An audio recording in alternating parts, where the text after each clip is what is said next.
자, 우리 하나님 말씀은 출애굽기 29장 38절에서 46절까지입니다. 제가 한 절 읽고 여러분도 한 절 읽고 교독하겠습니다. 그리고 마지막 46절은 우리가 함께 봉독하겠습니다. 내가 단위에 드릴 것은 이러하니라. 매일 1년 된 어린 양 2마리니 한 어린 양은 아침에 드리고 한 어린 양은 저녁 때에 드릴지며 한 어린 양의 고운 밀가루 에바 10분의 1과 찌은 기름 흰의 4분의 1을 더하고 또 전제로 포도주 흰의 4분의 1을 더할지며 한 어린 양은 저녁 때에 드리되 아침과 일반으로 소제와 전제를 그것과 함께 드려 향기로운 냄새가 되게 하여 여호와께 화제를 삼을지니 이는 너희가 대대로 여호와 앞 회막문에서 늘 드릴 번제라. 내가 거기서 너희와 만나고 네게 말하리라. 내가 거기서 이스라엘 자손을 만나리니 내 영광을 인하여 회막이 거룩하게 될지라. 내가 그 회막과 단을 거룩하게 하며 아론과 그 아들들도 거룩하게 하여 내게 제사장 직분을 행하게 하며 내가 이스라엘 자손 중에 거하여 그들의 하나님이 되리니 그들은 내가 그들의 하나님 여호와로서 그들 중에 거하려고 그들을 애굽 땅에서 인도하여 낸 줄을 알리라. 나는 그들의 하나님 여호와니라. 아멘. 우리 잠깐 기도하겠습니다. 거룩하시고 또 자비로우시며 저희들을 사랑하시기를 하나님께서 친히 데려오시고 친히 데려가시는 그 놀라운 사랑으로 사랑하시는 그 사랑을 인하여 하나님께 찬송과 영광과 경배를 드립니다. 우리가 전에는 전혀 알지 못했던 것들이요 이제는 우리가 하나님의 성경 곧 히브리어 성경을 통하여 정말 하나님의 감추인 비밀들을 많이 우리가 야다하게 되었고 그 말씀이 우리의 속에서 살아 역사하심으로 우리가 하나님의 말씀을 듣기도 하고 또 말하기도 합니다. 아버지 하나님, 우리가 아직 말할 수 있는 장성한 자의 분량에 이르지 못한 자들도 있사오나 하나님께서 날마다 새로운 말씀으로 하나님의 놀라운 생명의 말씀으로 함께하사 언젠간 하나님께서 쓰실 때에 하나님의 말씀을 내놓고 전할 수 있는 미시태를 가진 자들이 다 되게 하여 주시옵소서. 오늘도 하나님의 참 진리의 말씀을 통하여 우리가 하나님의 사랑과 자비와 또 그 놀라운 은혜를 우리가 배우고자 하오나 하나님이여 저희들의 생각이 아닌 오직 성령님께서 저희들을 깨닫게 하시는 은혜로 말미암아 하나님의 말씀들이 깊이 깨달아지고 우리의 심령 깊은 곳에 각인되고 또 기록되어지게 하여 주시옵소서. 예수님의 이름으로 기도하옵나이다. 아멘. 자, 이제 오늘은 우리 지난 시간에 이어서 출애굽기 29장 38절에서 46절까지 있는 말씀을 가지고 이스라엘 자손 중에 거하시는 하나님이라는 그런 주제로 우리가 함께 말씀을 나누겠습니다.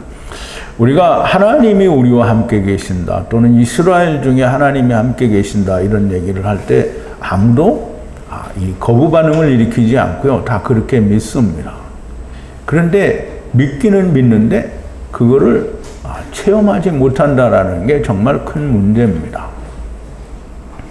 어쨌든 오늘 하나님께서 우리와 함께 하시는데 그 함께 하시는 하나님에 대해서 물론 이스라엘에 함께 하신다라는 말은 곧 오늘 우리와 함께 하신다라는 말과 동일한 말씀입니다. 그래서 이 말씀을 우리가 우리의 것으로 배우고 또 삼기 이전에 우리가 지난 시간에 나누었던 말씀을 조금 되새김을 해보겠습니다. 아론과 아론의 아들들에게 이 제사장 옷과 또 단위의 속죄제를 드림으로 말미암아 모든 것이 다 거룩하게 되는 그런 내용에 대해서 우리가 공부를 했는데요.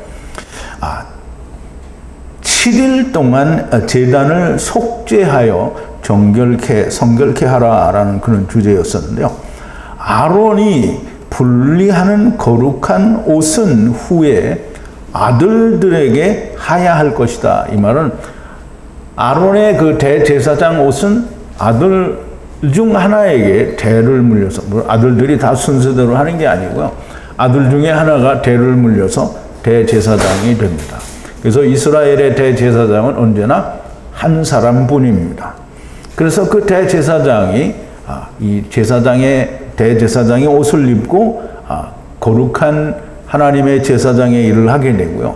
그리고 또 다른 일반 제사장들도 역시 레위 지파가 하는 일을 같이 일을 하게 됩니다. 그리고 이 아론의 아들들이라는 말은 그 4명이 다가 아니고 아들이 계속 이어져 내려오니까 아들이 하나뿐만이 아니라 계속 연속해서 아들들에게 이 하야, 즉 넘어간다, 아들들에게 그것이 오게 된다라는 그런 의미를 가지고 있습니다. 그래서 그 옷을 입고 대제사장에게는 또 기름을 부어서 세워야 되기 때문에 기름을 붓고 부으라라는 그런 말씀으로 되어 있습니다. 왜냐하면 아들이 한 사람으로 대가 끝나면 한 번 부으면 되겠지만 계속해서 주님이 오실 때까지 대제사장은 계속 와야 되기 때문에 기름을 붓고 부어서 그 베헴 또 뱀이라고 되어 있는데요. 베헴도 말씀이고 뱀도 말씀인데요. 베헴은 성전들, 집들이 은혜를 입는 말씀이고요. 그리고 성전, 거룩한 성전이 되는 말씀, 이렇게 해서 율법과 복음이라는 그런 의미로 말씀과 말씀으로 애투 손을 채워, 누구의 손을 채우겠어요? 대제사장의 손과 제사장들의 손을 채운다라고 하는 말은 율법이 그들의 손에서 완전히 이루어진, 깨달아지는, 성취되어지는 말씀으로 되어지는 것을 말하고요. 그래서 제사장 옷을 입고 7일을 봉사하라라고 합니다. 7일은 우리가 그냥 날수로 7일일 수도 있지만 우리 창세기를 근거로 해서 이 6일 동안의 창조와 7째 날을 합쳐서 우리가 7일이라고 말할 수 있고요. 그래서 6일은 세상에 관한 일을 하고 7일째는 안식에 들어가게 되어 있는데요. 우리가 이 본질적으로 하나님의 성령과 말씀 속에 우리가 거하고 있으므로 사실상 우리는 우리의 원하는 하나님을 찾고 있을지라도 여전히 거룩한 것 안에서 우리가 그 일을 한다고 하는 것을 조금 깨달으면 7일이 다 거룩하다라는 그 말씀도 조금은 이해를 하시리라고 생각합니다. 받쳐진 수양을 거룩한 곳에서 삶고, 그럼 이제 거룩한 수양의 고기를 거룩한 곳에서 삶고 광주리에서 떡을 취하여 장막문에서 먹으라, 이렇게 되어 있는데요. 물론 다 드리고 난 수양의 그 넓적다리와 가슴, 그리고 그 광주리에서 떡을 취하여 먹으라고 하는데요. 진설병, 이제 후에 보면 레위기에 항상 진설병을 두게 되어 있는데요. 매 안식일마다 새 진설병을 올리게 되고요. 새 진설병을 올릴 때 물려 나온 진설병은 아무나 먹지 않고요. 제사장이 먹게 되어 있습니다. 그런데 이제 그 제사장이 그것을 특별히 허락을 하면 다른 사람도 먹을 수 있게 되는데요. 다윗과 그와 함께 있었던 일행들이 성전에 들어갔을 때 먹을 것이 없어서 제사장이 자기가 먹을 그 물려진 그 진설병 떡을 주어서 다윗의 일행들이 먹었다라는 그런 말씀도 있지요. 그래서 이 진설병은 물려 나오면 제사장들이 먹게 되어 있는 것이고요. 아론과 아들들은 거룩한 성물, 곧 이 물려진 것들을 먹을 것이며 아침까지 남은 것은 소화하라. 그래서 불로 태워서 하나님께 올려보내라는 말인데요.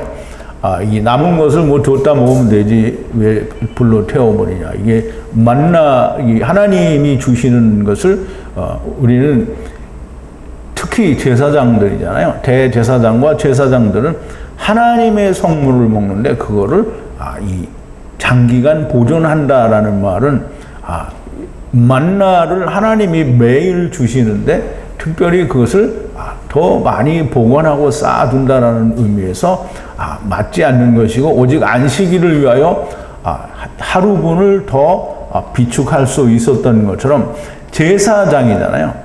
하나님의 대제사장이고 제사장인데 하나님이 주시는 것 이외에 내가 더 많이 축적을 하면 안 된다라고 하는 겁니다. 그래서 이 남은 것은 소화를 하라라고 말씀을 하셨고요. 7일 동안 속죄제를 드려 제단을 거룩하게 하라 그랬어요. 그럼 7일 동안 속죄제를 드려 7일 동안 거룩하면 이게 항상 거룩한 걸 말하고요. 제단이 거룩하니 제단을 만지는 모든 것이 쌈에 거룩하게 되리라 라고 우리가 지난 시간에 공부를 했습니다. 오늘 강해에서도 나오겠지만 제단을 만지는 자는 무조건 거룩하게 됩니다. 제단을 만지는 자는 물론 증거궤를 만져서 죽은 자도 있기는 하죠. 그러면 죽으면 물론 우리가 볼 때는 육체는 죽었지만 그 죽은 육체는 그냥 흙으로 돌아가고요. 그 영은 역시 아버지께 돌아가게 되어 있다는 것을 우리가 말씀을 통해서 익히 알 수 있는 것이 됩니다. 자, 이제 오늘 본문으로 돌아와서요. 38절입니다. 이것저것에 분리하는 제단 위에 계속하여 한 해 된 두 어린 양을 매일 드리라 이렇게 되어 있는데요. 그럼 이제 이것저것의 분리하는 제단이라고 했는데요. 이것저것은 처음과 나중을 이야기하게 되는 거고요. 아론과 아들들이 거룩한 옷과 기름 부음으로 거룩하게 제사장직을 행하는데 매일 여호와 앞에 처음과 나중에 분리하는 제단 위에 두 어린, 여기 이제 원어에는 아들을 벤이라는 단어를 썼는데요. 이 양이 아들일 수는 없고요. 이 아들이라는 단어에 어리다라고 하는 뜻이 있어요. 그래서 여기서는 벤이 아들이라는 의미가 아니라 어린 양, 그리고 또 한 살 된, 한 해 된 어린 양 둘을 매일 드리라고 합니다. 그래서 두 어린 아들 양으로 말미암아 항상 제사를 드리라. 1년 된 두 어린 양을 전제와 번제로 아침에 그리고 밤 사이에 드리라 이렇게 되어 있습니다. 자, 이제 39절인데요. 에트 첫 번째 양이죠. 이게 두 양 중에 첫 번째 양은 아침에 드리고 바에트 두 번째 양은 밤 사이에 드리라 라고 기록이 되어 있는데요. 에트, 즉 아버지가 400세겔을 내시는 그 말씀 안에서 첫 번째 양은 아침에 드리고 바에트 두 번째 양은 밤 사이에 드린다 이렇게 되어 있는데요. 처음 양은 아침에 드리니까 이 빛이 오기를 바라며 오실 예수 그리스도를 바라보며 드리는 게 아침에 드리는 양입니다. 그리고 두 번째 양은 밤에 드리는데요.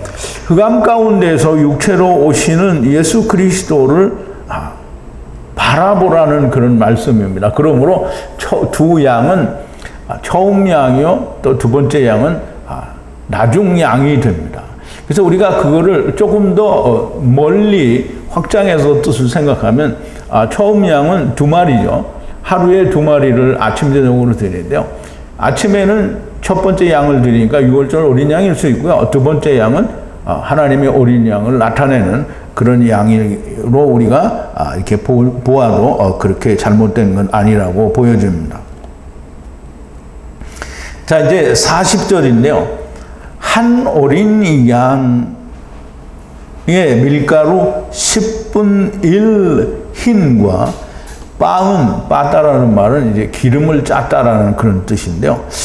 기름을 짠 기름에 4분의 1 흰을 섞어 4분 1 흰 포도주를 전제로 드리라 이렇게 되어 있는데요. 전제라는 말은 참 되게 쉽지 않은 말인데요. 전제라는 말은 포도주를 이렇게 부어서 이제 지금 앞에 이야기한 대로 그 이제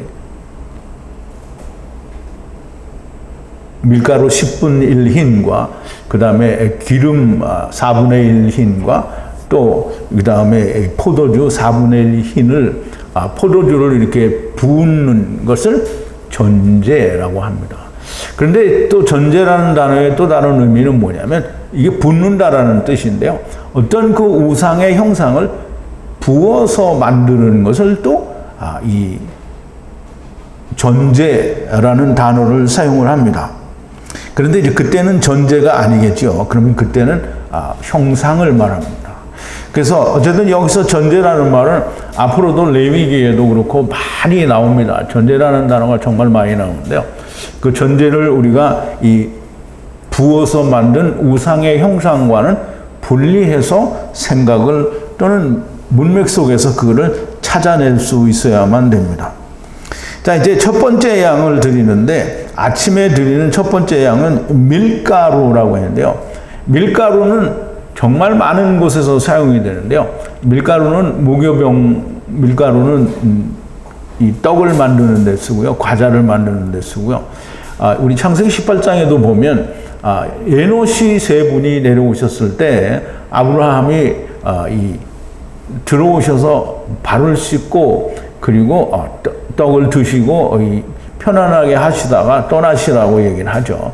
그때 아브라함이 급히 그 고운 밀가루를 이렇게 해서 떡을 만듭니다. 레헴을 만드는 밀가루가 이 곡식 가루예요. 여기서 밀가루라고 얘기를 했는데요.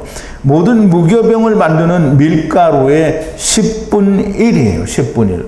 그럼 밀가루의 10분 1이면 우리 항상 10분 1이라는 말을 11조와 같이 이해를 해서 또는 11조라는 의미는 의인 한 사람으로 말미암아 천하 만민이 구원을 얻는다. 즉 다시 말해서 드려진 하나로 말미암아 나머지 9과 함께 열이 다 구원을 받는다라는 또 하나님께 드려진다라는 그런 의미로 우리가 이해를 하면 여기서 그 밀가루 10분 1을 이해를 할 수 있고요. 그 뒤에 오는 단어가 굉장히 중요합니다. 흰이라고 했는데요. 흰은 오늘날 우리가 사용하는 뭐 킬로그램이나 또는 무슨 파운드나 톤이나 어떤 그람이나 이런 것처럼 어떤 단위의 하나입니다. 세겔도 어떤 단위의 하나인데 세겔이라는 단어는 저울로 단다라는 그런 뜻이고요. 이 흰이라는 단어에도 자기가 가지는 고유의 의미가 있습니다. 그래서 흰이라는 단어는 은혜와 은혜의 계명으로 그리스도 안에 들어가는 이게 은혜와 은혜의 계명의 예수 그리스도다라는 그런 의미를 가지고 있습니다. 그래서 흰은 무게의 어떤 그 단위이기도 하지만 그런 의미를 가지고 있다 이 말이에요. 그래서 10분 1 흰, 얘는 10분 1인 흰, 곧 예수 그리스도를 말하고요. 그리고 이 바운, 곧 짠 기름 4분의 1 흰이에요. 그러면 4분의 1은 뭐, 4는 온 세상을 말하죠. 땅의 1이니까 땅을 대표하는 흰이에요.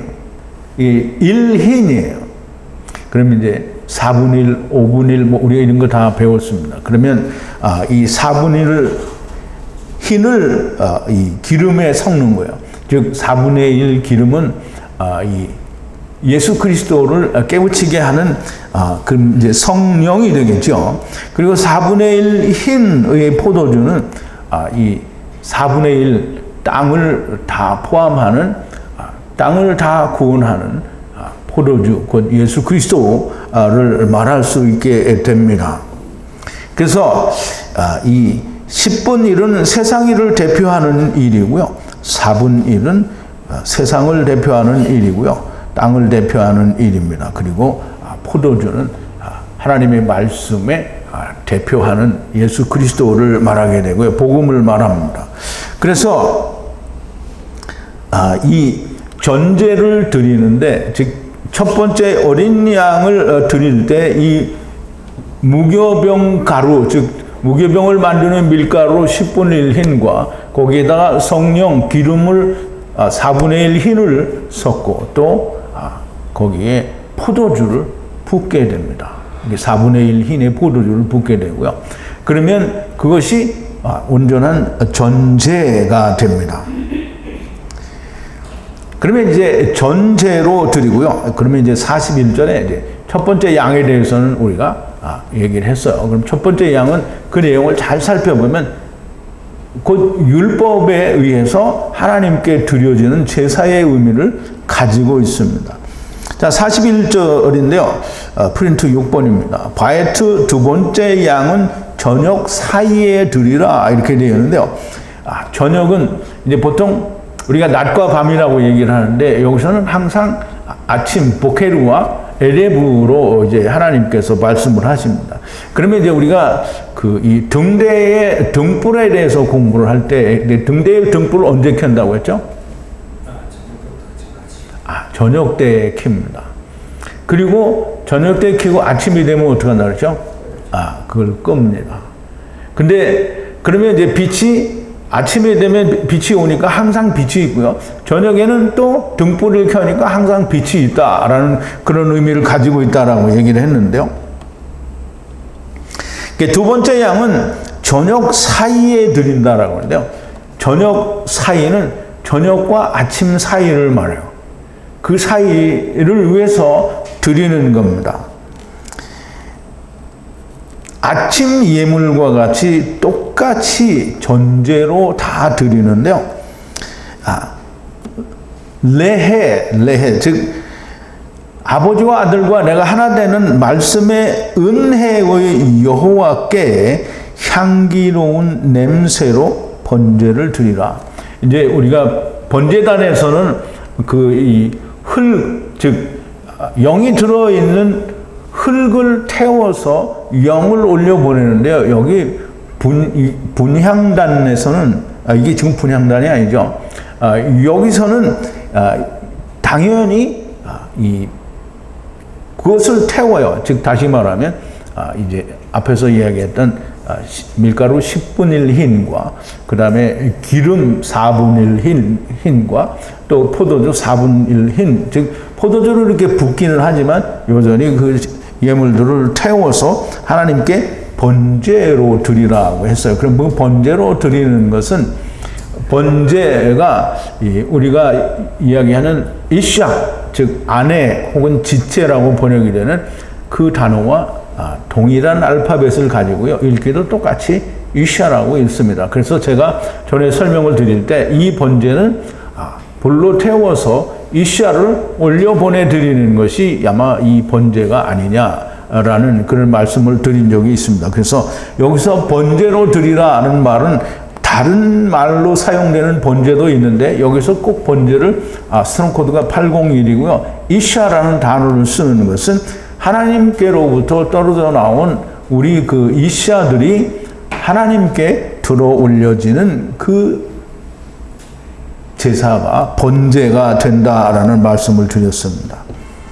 자, 이제 이 바에트 육신으로 오셔서 아버지가 400세겔을 내시는 두 번째라는 그런 의미가 있습니다. 두 번째 양이라는 말은 그렇다는 거죠.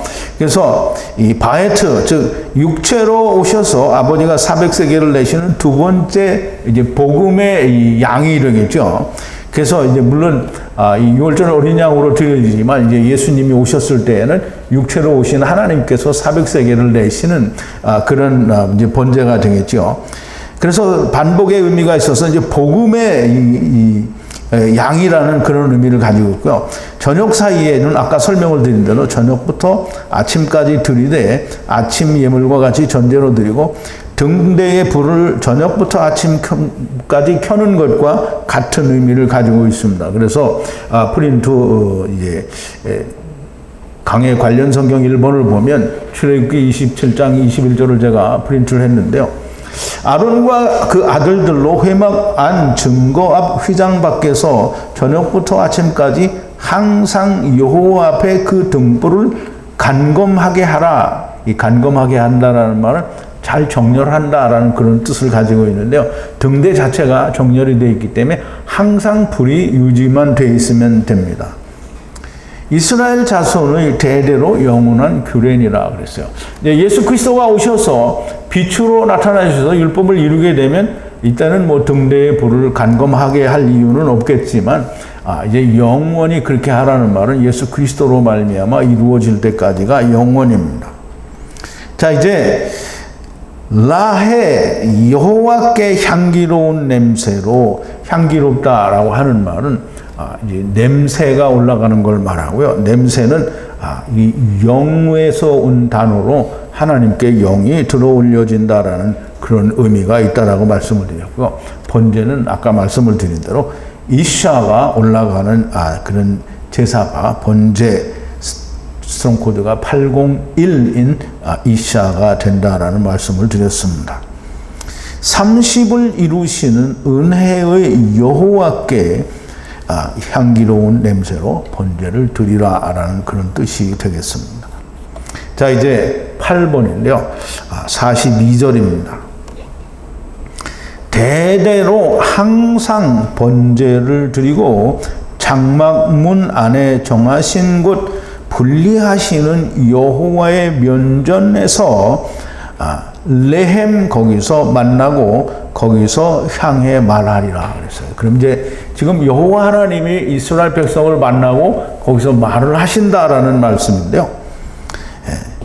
대대로 항상 번제를 드리고 장막 문 안에 정하신 곳에서 이 장막은 이제 성막을 말하는데요. 정막 하나님이 이스라엘 백성을 만나고 또 거기서 말을 하시는 데는 어디요? 떡상과 등대가 그리고 분향단이 있는 성소가 아니라 이 만나는 곳은 속죄소가 있는 증거궤의 속죄소 그리고 두 그룹이 있는 그 지성소 안에서 하나님이 만나신다라는 말이고요. 거기서 만나고 거기서 너희를 향해 이스라엘을 향해서 말씀하신다는 거죠. 물론 대제사장을 통해서 이스라엘 백성들에게 말을 하는 거죠. 대대로 매일 이렇게 아침 저녁으로 두 양을 드리고 장막 문 안에 정하신 곳 곧 분리의 여호와의 면전 장막 문 안에 정하신 곳은 여호와의 면전이 되겠죠. 즉 증거궤 속죄소 앞에서 거기서 레켐이죠. 레켐 만나고 거기서 너희에게 말을 한다라는 말이죠. 즉 매일 아침과 저녁에 두 양을 드리고 속죄소에서 여호와를 만나고 또 거기에서 듣게 된다라는 말씀을 하는 겁니다. 자, 이제 이스라엘 43절인데요. 이스라엘 자손들을 거기서 만나고 영광이 거룩하게 하리라 그랬는데요. 그럼 이제 이스라엘 자손들을 거기서 만난다라고 했는데요. 이스라엘 자손들이 거룩한데 거기에 다 들어오지 못하잖아요. 그러니까 분명히 대제사장을 만났는데 지금 하나님은 이스라엘 자손들을 다 만난다고 하시잖아요. 그러면 우리가 잘 생각을 해야 됩니다. 이 대제사장이 가지고 입고 들어가는 모든 것에 뭐가 있어요? 이스라엘의 흉패, 그리고 호마노패, 그 다음에 여호와의 성결관 띠, 그리고 에봇과 게토네트와 청색옷과 모든 걸 다 가지고, 즉 다시 말하면 대제사장은 이스라엘을 데리고 하나님 앞에 들어가는 거예요. 그러면 이제 우리가 보세요. 이스라엘의 대제사장은 혼자 들어가는 게 아니라 이스라엘 전체를 데리고 들어가는 거예요. 그러면 대제사장 한 사람으로 말미암아 온 이스라엘이 하나님을 만나는 거잖아요. 그러면 똑같은 원리가 작용이 돼야 됩니다. 예수 그리스도 의인 한 사람으로 말미암아 즉 멜기세덱의 반차를 쫓은 대제사장이신 예수 그리스도로 말미암아 모든 천하 만민이 다 하나님 앞에 만나고 또 들어야 된다라는 말씀이 됩니다. 대제사장과 제사장은 이스라엘의 대표고요. 이스라엘의 10분의 1이 됩니다. 이스라엘의 아들, 지금 대제사장 아론의 아들들이 넷이죠. 동서남북편을 대표하고요. 이들을 통해서 여호와 하나님이 이스라엘 자손들을 다 만나시게 됩니다. 여호와의 영광, 즉 여호와의 영광이 뭐냐면 증거와 그룹과 하느님의 임재가 영광이에요. 그러면 그 영광이 이스라엘 자손을 거룩하게 하신다라고 지금 말씀을 하시는 거예요. 하나님의 영광 아래에 있으면 모든 것이 다 영광이 됩니다. 거룩하게 된다라는 말이에요. 자, 이제 44절입니다. 에트 장막에 정하신 곳을 거룩하게 하시고 바에트 제단과 바에트 아론과 바에트 아들들을 거룩하게 하여 제사장직을 행하게 하며. 자, 이제 우리 잘 이해를 해야 됩니다. 지금 뭔가를 거룩하게 하시는 분은 누구예요? 하나님이죠. 그럼 하나님이 누구를 거룩하게 하시냐면 대제사장 아론을 거룩하게 하고요. 그리고 지성소 자체를 하나님이 거룩하게 하십니다. 그러면 제단을 거룩하게 하고요. 제단에 드려지는 제물도 하나님이 거룩하게 하시고요. 그 다음에 바에트 아론과 바에트 아들들을, 즉 제물을 드리는 모든 자들을 거룩하게 하십니다. 그렇게 해서 제사장직을 행하게 하셔서 이스라엘 자손들을 거룩하게 하신다라는 말이에요. 그러면 이제 이스라엘 자손들을 거룩하게 하는 주체가 누구냐는 걸 우리가 분명히 이해를 해야 됩니다. 그럼 이스라엘 자손들을 거룩하게 하는 것은 누구예요? 하느님이 하시는 거예요. 그러면 이제 하느님이 율법으로 이스라엘을 거룩하게 하신다라고 하는데도 여기에 보니까 하나님이 지성소를 거룩하게 하시고요. 그리고 이게 증거의 속죄소, 그룹들, 이 모든 것이 하나님께 거룩하게, 하나님이 거룩하게 하시고, 또 거기에 들어오는 대제사장도 하나님이 거룩하게 하시고요. 또 그 세상을 대표하는 내 아들들도 하나님이 거룩하게 하셔요. 그리고 여전히 제사장직을 누가 해요? 하나님이 거룩하게 하신 대제사장과 아들들 제사장이 거룩하게 하는 일을 해요. 그러면 나는 뭘 해요? 나는 아무것도 하지 않는 거예요. 그러면 율법에서도 아무것도 하지 않는데 예수 그리스도께서 멜기세덱의 반차를 쫓은 대제사장으로 세상에 오셔서 자기 자신을 영원한 한 제물로 하나님 앞에 휘장을 찢는 영원한 한 제사를 드리고 하나님께 들어가셨는데, 그러면 예수 그리스도가 10분 1이라고 했잖아요. 그럼 천하 만민의 대표예요. 그럼 의인 한 사람으로 의인 한 사람이 들어갔어요. 그러면 대제사장이 흉패와 호마노와 모든 전 이스라엘 회중을 다 데리고 하나님 앞에 거룩한 성소에 선 것처럼 예수님이 그렇게 우리를 다 데리고 하나님 앞에 서신다는 거예요. 그런데 믿지 않는 건 뭐냐? 믿지 않기 때문에 예수님의 죽으심이 헛되지는 않는다라는 거죠. 그러면 이제 언제까지냐? 그럼 네가 죽을 때까지라는 거예요. 네가 죽을 때까지. 자, 이제 우리는 좀 잘 이해를 해야 됩니다. 이게 내가 나를 거룩하게 한다. 이건 존재할 수 있는 말입니까? 존재할 수 없는 말입니까? 그럼에도 불구하고 사람들은 그런 생각을 하죠. 어떻게 낯짝이 있지 내가 이렇게 할 수가 있느냐. 그럼에도 불구하고 내가 안 될지언정 나를 회개를 해야 된다. 그러면 이제 우리 잘 생각을 해보세요. 그럼 회개를 해서 내가 거룩하게 된다라고 하는 100% 거룩하게 된다고 하는 보장이 있느냐고요. 전혀 없어요. 그럼 이래도 안 되고 저래도 안 되는데, 그러면 하나님이 원하시는 믿음을 가지고 믿으면 되는 거지, 그걸 안 믿고 어떻게든지 내가 나를 그래도 파렴치하지만 내가 좀 낯짝이 있지 그래도 좀 회개를 해야 되지 않냐.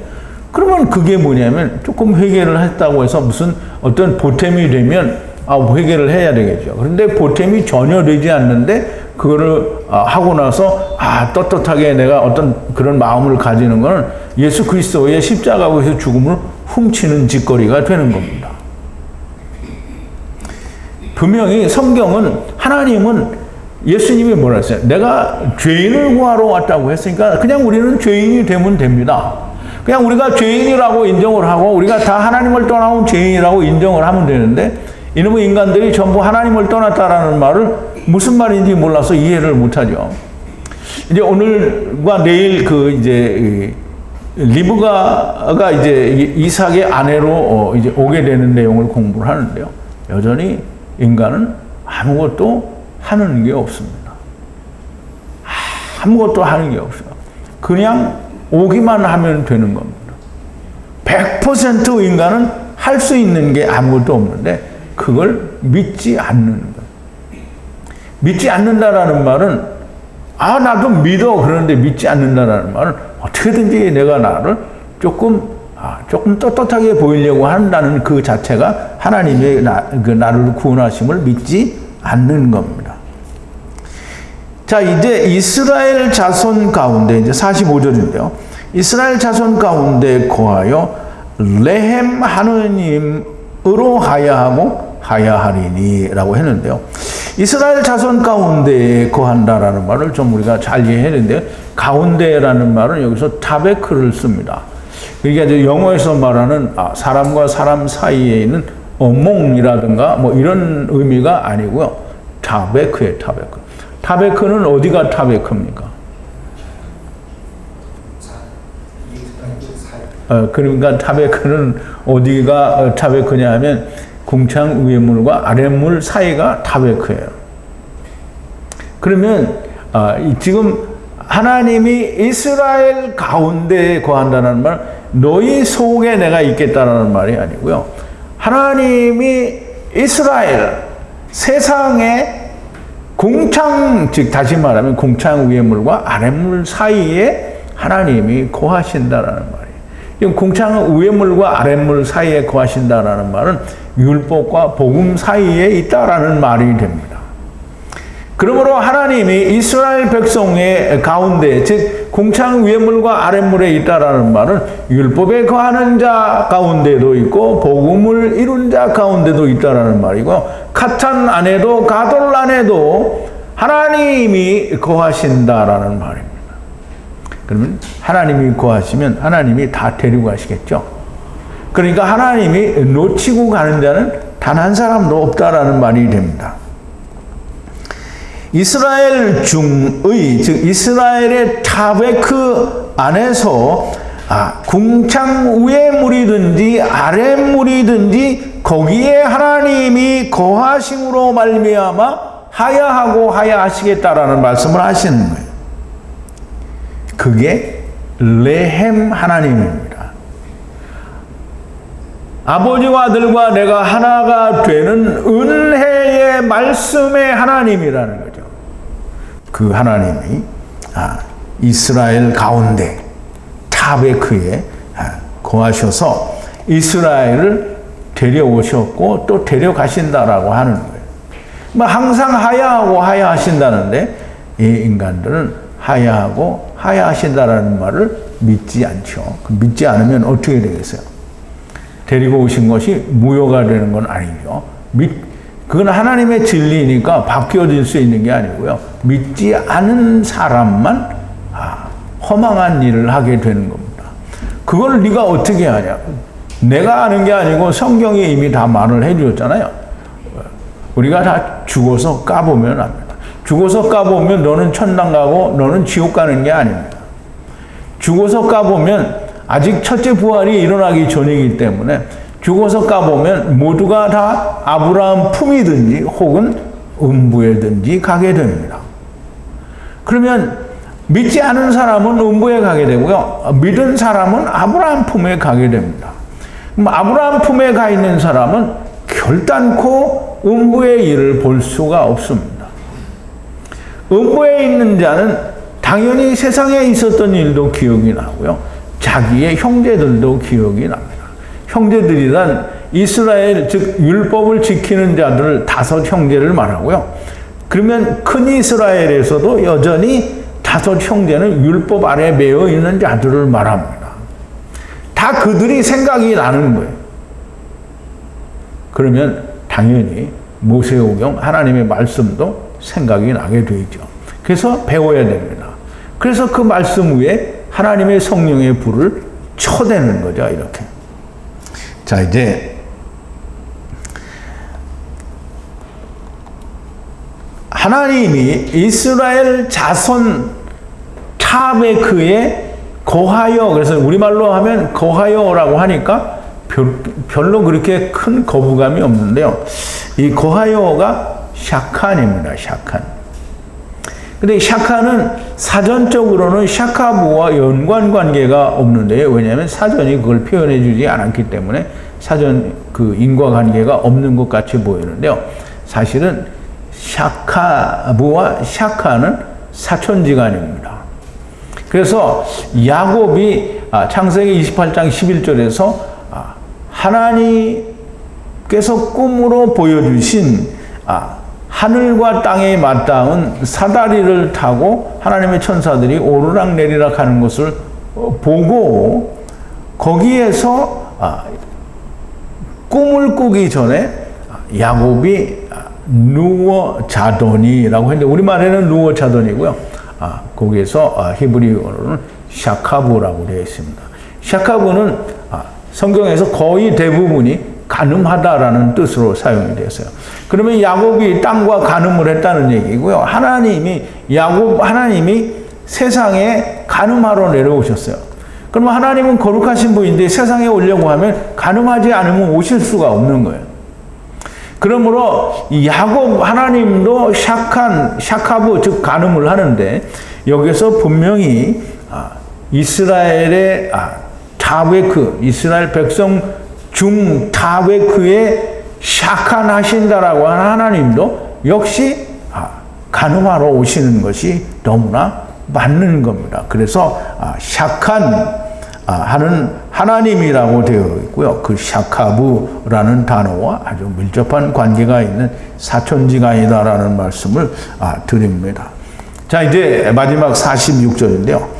나 여호와 즉 삼키시는 여호와 하느님이 그들 중에 거하려고 에탐이죠. 에탐으로 애굽 땅에서 끌어내온 내가 분리하는 여호와 하나님인 것을 알리라라고 얘기했는데요. 지금 애굽에서 이끌어내온 이 여호와 하나님이 무엇으로 이끌어내오셨냐면 에탐으로 이끌어내왔어요. 에탐은 아버지께서 400세겔을 내시는 말씀인데요. 아버지께서 400세겔을 내시는 말씀은 6월절 어린 양으로 말미암아 이끌고 나왔다라는 말씀이 됩니다. 그러면 나를 삼키시는 것은 이제 우리는 계속 이 말을 사용을 하고 또 이 스트롱 코드가 없고 그 다음에 이 해석도 없는 이 알파벳과 단어들을 우리가 다 이제까지 풀고 해석을 하기 때문에 훨씬 더 명쾌한 하나님의 말씀이 되고 분명한 하나님의 말씀이 되었습니다.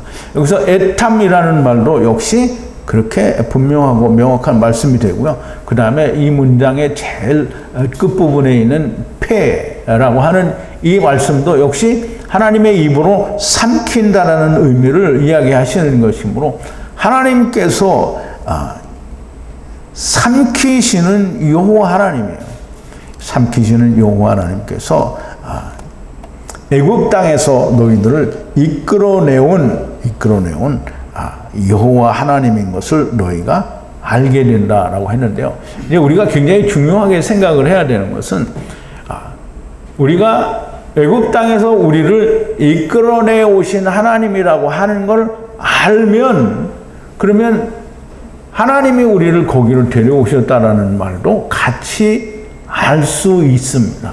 알아야만 됩니다. 그럼 하나님이 나를 애굽 땅에서 건져내셨다라는 것만 알고 하나님이 나를 애굽 땅에 데리고 오셨다라고 하는 말을 이해하지 못하면 그러면 여전히 음부에 가서 부자와 악수를 하게 되어 있습니다. 우리 창세기 46장 3절과 4절을 보는데요. 분명히 야곱이 요셉이 부르는 애굽 땅에 자기의 모든 식솔들 70인을 데리고 내려가기 전에 하나님이 꿈에 야곱에게 나타나셔서 얘기하십니다. 프린트 3번인데요. 하느님이 가라사대 나는 하느님이라 네 아비의 하느님이니 애굽으로 내려가기를 두려워 말라. 내가 거기서 너로 큰 민족을 이루게 하리라. 내가 너와 함께 애굽으로 내려가겠고 정녕 너를 인도하여 다시 올라올 것이며 요셉이 그 손으로 내 눈을 감기리라. 이 내 눈을 감기리라 이 말은 틀렸다고 했죠. 물론 지금 그 강해를 다시 꺼집어낼 수는 없는데 어쨌든 이제 보세요. 하나님이 야곱의 꿈에 나타나서 야곱에게 말했어요. 나는 네 아버지의 하나님인데 그러면 내 조상의 하나님인데 내가 너와 함께 애굽에 내려가겠다고 그랬어요. 그러면 애굽에 내려가서 너로 큰 민족을 이루게 하겠다라고 했는데요. 우리는 이 큰 민족을 이루게 하겠다라는 이 말씀을 분명히 잘 이해를 해야 됩니다. 아브라함과 이삭, 그리고 이삭과 야곱, 그리고 야곱과 요셉을 이어내려오면서 항상 하나님이 다시 보여주시는 게 애굽의 이스라엘 백성들을 다 이끌고 내려가는 거예요. 그거를 아브라함을 통해서 이미 한번 창세기 12장에서 보여주셨잖아요. 분명히 아브라함과 그 지체된 모든 자들을 애굽에 데리고 내려가서 애굽의 종이 될 것을 창세기 12장에서 말씀을 하셨단 말이에요. 그러면 창세기 12장에서 말씀하신 그 일이 야곱을 통해서 애굽으로 온 족속이 다 내려가는 일이 보여지는 거잖아요. 그럼 이제 세상에 와서 하나님이 첫사람 아담에 의해서 세상에 사람들이 오게 되는 걸 뭐라 그랬어요? 생육하고 번성하여 땅에 충만하라고 약속을 하셨잖아요. 그럼 여기 또 내가 너로 큰 민족을 이루게 하겠다라는 말은 생육하고 번성하여 땅에 충만하게 되겠다라고 하는 거로 말씀하시는 거잖아요. 그러면 이제 내가 너를 데리고 가겠다라고 분명히 얘기했잖아요. 내가 너와 함께 가겠다라고 하는 거는 야곱이 누구예요? 이름이 뭐예요? 야곱의 이름이 뭐예요? 이스라엘이에요. 그럼 야곱의 이스라엘이라는 이름 안에는 야곱 혼자가 이스라엘이 아니고요. 야곱의 아들들 다 합쳐야 이스라엘이 되는 거예요. 그러면 하나님이 이스라엘과 함께 애굽에 내려가겠다라고 말씀을 하셨고 내가 너희를 다 이끌고 가나안 땅으로 오시리라고 말씀을 하셨어요. 그러므로 하나님이 데리고 오시고 데리고 가신다라는 말씀을 하시는데 근데 이렇게 보여주고 내가 목청을 돋아서 얘기를 해줘도 안 믿는 사람은 안 믿죠. 그럼 안 믿으면 할 수 없습니다. 그걸 뭐 제가 억지로 믿게 할 수는 없고요. 나는 뭐 성령님이 아니시고요. 내가 뭐 믿어라 이런 믿어지는 것도 아니고요. 하나님이 그 마음을 움직여야 믿을 수 있습니다. 그런데 하나님이 그 마음을 움직이시는데 너희 가운데 죄 없는 자가 먼저 돌로 치라는 그런 어떤 단기적인 어떤 순간적인 감동은 사실 필요가 없습니다.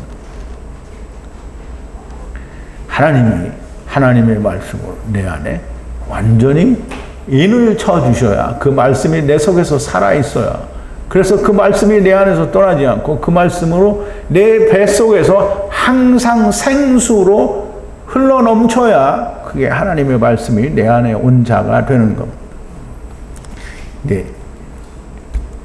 분명히 하나님은 야곱을 통해서 내가 너와 함께 애굽으로 내려가겠고 내가 너와 함께 가나안 땅으로 가나안 땅이라는 말은 뭐 약속한 땅으로 그러면 더 나아가서는 하나님의 나라를 말하는 거잖아요.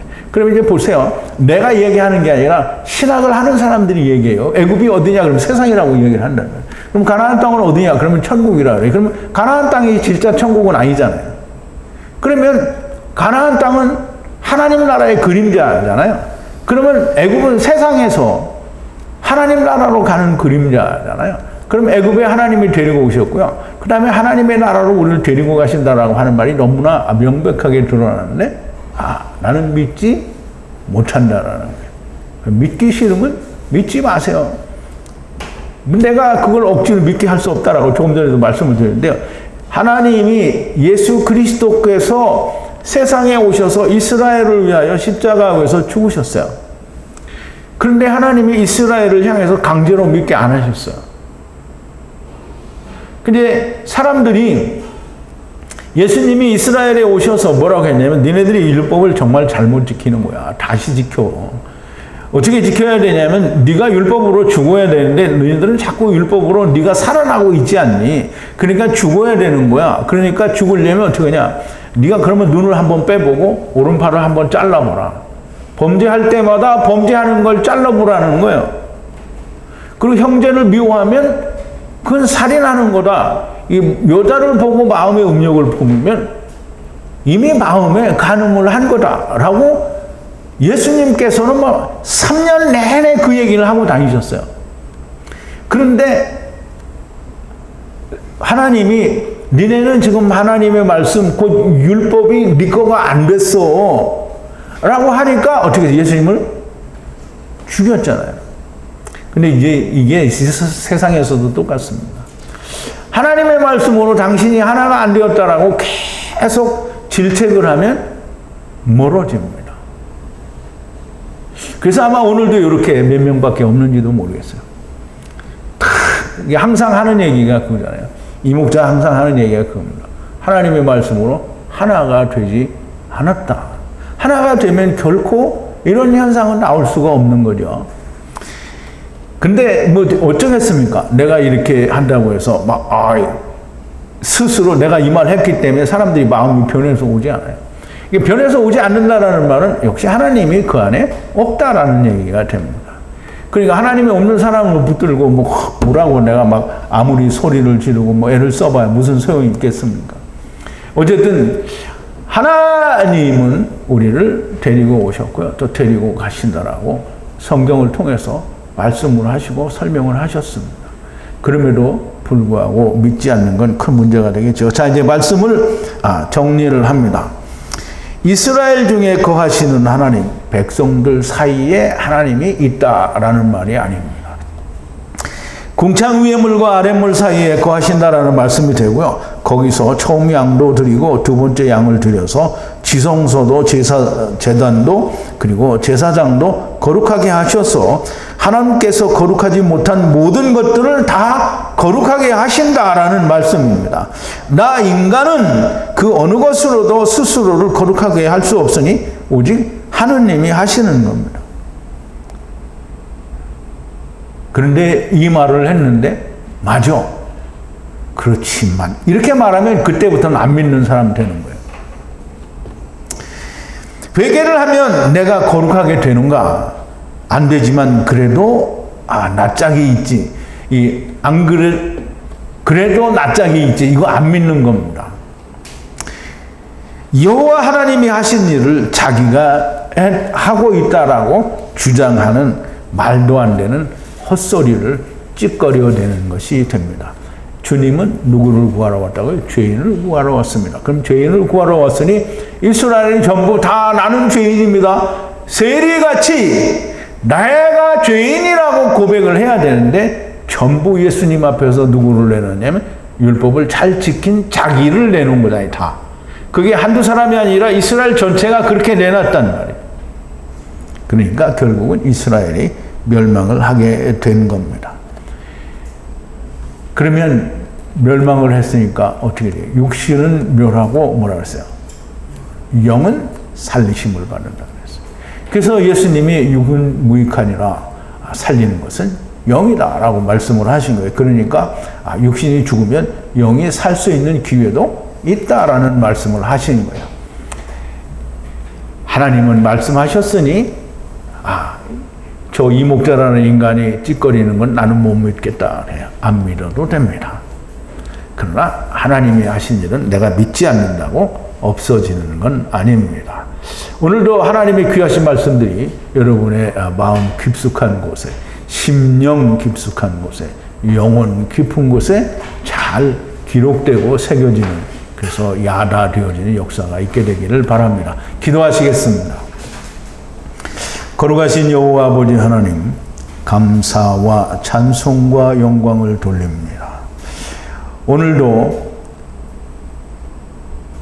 하나님의 말씀, 곧 히브리어로 된 성경의 말씀을 통해서 우리가 참 진리의 말씀을 깊이 새기고 깨닫고 또 야다합니다.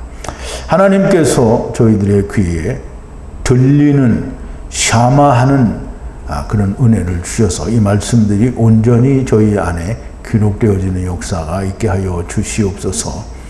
하나님의 말씀을 들은 자는 반드시 그 말씀이 그 안에서 살아 역사함으로 하나님의 인도하심을 받는 것은 너무 명백한 일입니다. 하나님의 역사가 하나님의 말씀을 듣는 많은 사람들에게 역사하여 주시옵소서. 예수님의 이름으로 기도하옵나이다. 아멘.